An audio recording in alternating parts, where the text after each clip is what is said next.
নারীর কিছু বিষয় এমন আছে নারী না করলেও দোজখে চলতে হবে পুরুষকেও, শুধু নারী জ্বলবে না। হাদিসের দলিল নেন। قال رسول الله صلى الله عليه وسلم ثلاثة لا يدخلون الجنة أبدا الديوث والرجلة من النساء ومدمن الخمر أو كما قال عليه الصلاة والسلام। রাসূলুল্লাহ সাল্লাল্লাহু আলাইহি ওয়াসাল্লাম ইরশাদ করেন, তিন প্রকারের ব্যক্তির জন্য জান্নাত হারাম। কি হারাম? জান্নাত হারাম হলে কোথায় যেতে হবে? যে জাহান্নাম অবধারিত। লা ইয়াদখুলুনাল জান্নাতা আবাদান, রাসূল বলেন কখনো জান্নাতে যাবে না। বিশ্বাস থাকলে ঈমানের কারণে পরবর্তীতে যাইতে পারবে, যদি বিশ্বাস না থাকে চিরস্থায়ী জাহান্নাম।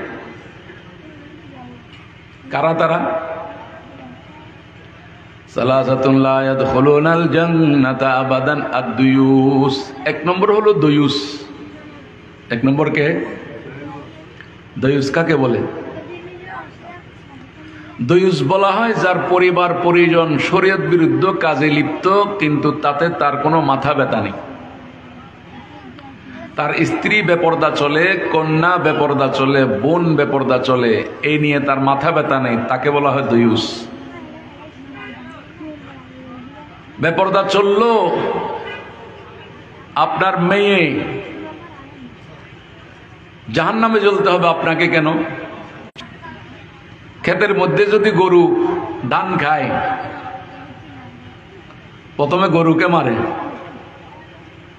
এরপর গরুর মালিকে যদি প্রতিবাদ করে আমার গরুকে মারলি কেন, কয় হ্যাঁ তোকেই তো তালাশ করতেছি, তোকে একটা দিই।